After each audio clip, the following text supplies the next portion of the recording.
Tinanong po ako ng kumpare ko kung ano daw ba ang magandang sasakyan na pwede niyang bilhin para ipalit dun sa katatapos niya palang bayaran na Toyota Rush. So ang sagot ko po sa kanya ay kung kaya ng budget mo ay sumubok ka na ng hybrid. Kasi bukod po sa dyan naman talaga patungo ang future ng automotive, ay marami po kasi talagang advantages ang hybrid kung i-compare natin dun sa mga conventional na gas-powered vehicles. Pero syempre, katulad din po ng lahat ng sasakyan, ang mga hybrid ay mayroon ding disadvantages. So para dun po sa katulad ng kumpare ko na nagbabalak bumili ng brand new sasakyan, panoorin nyo po muna ito, baka mamaya hybrid pala ang nababagay sa inyo.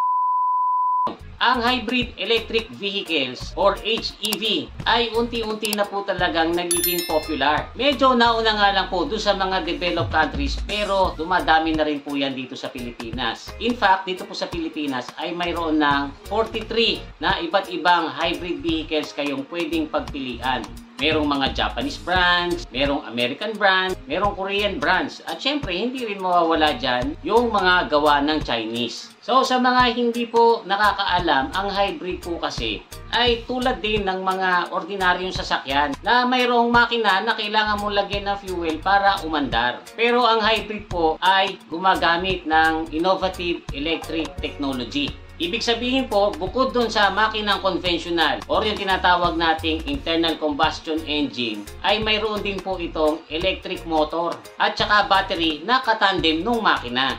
So nagtutulungan po sila para mapaandar yung sasakyan. Meron pong dalawang klase ng hybrid. Yun pong traditional na hybrid, tapos meron pong tinatawag na plug-in hybrid. Ang example po ng traditional hybrid ay tulad ng Toyota Corolla or Yaris Cross o kaya naman yung Nissan Kicks. Ang mga ganitong klase po ng hybrid ay mayroong at least isang electric motor na katandem ng internal combustion engine. Ang mga ganitong hybrid po ay mayroong battery na may enough capacity na mapaandar yung sasakyan using yung kuryente lang pero in very limited situations lang. Tulad ng sa low speed na gapang or yung andar na similar pagka natatraffic tayo. Tapos gumagana rin po yung electric motor niyan sa palusong. Kumbaga mas bida pa rin talaga yung combustion engine, ina-assistihan lang ng electric motor. Pero ang kagandahan po dito sa traditional hybrid ay hindi mo ito kailangan isaksak sa external source na kuryente para mag-charge yung battery. Kasi guys, yung battery po nito ay nagcha-charge mag-isa every time na magpepreno kayo. Ang tawag po doon ay regenerative braking. Ibig sabihin, every time na mag-slow down kayo, yung kinetic energy or yung momentum ng sasakyan ay naiko-convert into electric energy na dadalhin doon sa battery. Tapos syempre, every time na umaandar yung makina, ay i-charge niya yung battery kapag nalolobat na. Wala po kayong iintindihin dito sa pag-charge ng battery. Bahala na po yung sasakyan na i-charge yung sarili niya. Ang gagawin nyo lang po ay mag-drive. Punta naman po tayo doon sa plug-in hybrid. Yung ganitong klase po ng hybrid ay kaya niyang gawin lahat ng ginagawa ng traditional na hybrid. Pero mas malaki po ang battery nito compared doon sa traditional. Kaya able po ito na mag-drive ng mas mabilis at mas malayo na kuryente lang ang ginagamit compared doon sa traditional hybrid. Ang catch lang ay kailangan mo itong i-plug in sa external source ng kuryente. Ang examples po ng plug-in hybrids dito sa Pilipinas ay ang BYD Sea Lion 6 DMI, Hyundai Tucson at saka itong Mitsubishi Outlander PHEV.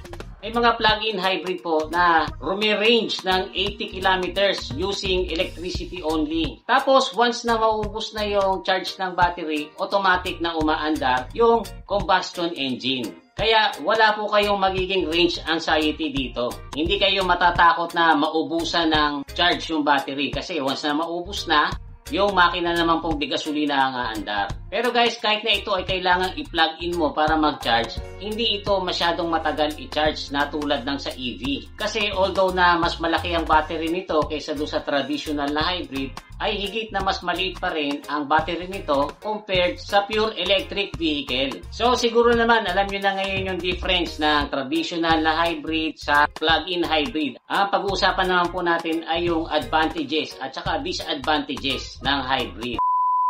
So ang una na pong advantage nitong mga hybrid ay yung fuel efficiency. Actually, yan po ang number one na rason kung bakit bumibili ng hybrid ang isang buyer. Kasi malaki po ang naititipid sa fuel consumption. Dahil nga po, nagtutulungan yung electric motor at saka yung combustion engine dun sa pagpapaandar ng sasakyan.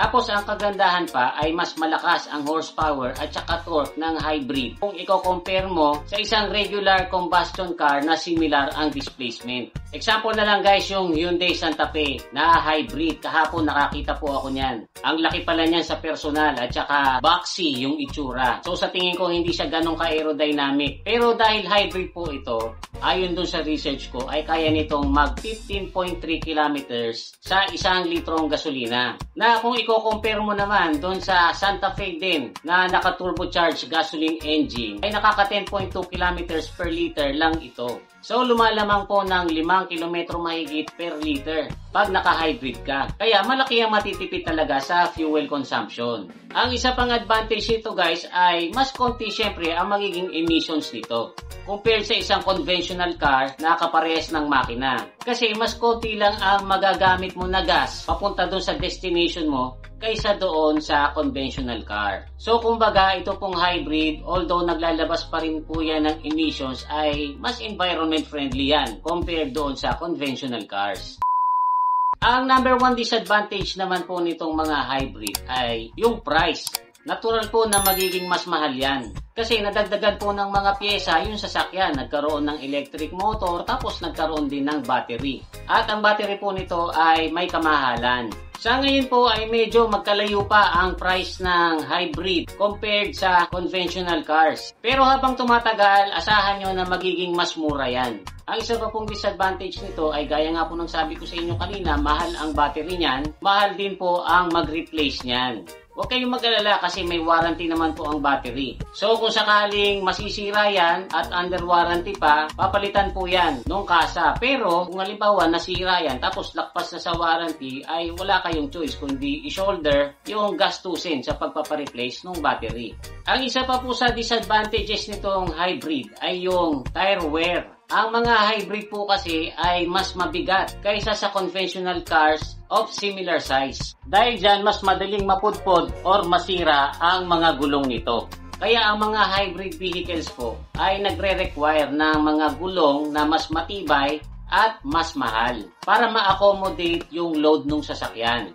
And lastly, ang isa pa pong disadvantage nitong mga hybrid, kung sakali mang masira ito, malamang na hindi mo ito ipagalaw sa mga ordinaryong shop. Siguradong dadalhin mo ito sa kasa at alam naman po natin, pag sa kasa ka nagpagawa, natural na mas mahal yan kaysa sa mga ordinaryong shop. So guys, I hope na na-enjoy nyo itong konting kwentuhan natin tungkol sa mga hybrid vehicles. Kung meron pa po kayong mga gustong idagdag dito sa mga sinabi ko, ay paki-comment nyo po sa baba para pare-parehas po tayong matuto. Huwag nyo lang pong kakalimutang mag-like at saka mag-share. Muli, ito po si Kuya Mikmik na nagsasabing palagi kang lamang pag marami kang alam. Bye-bye!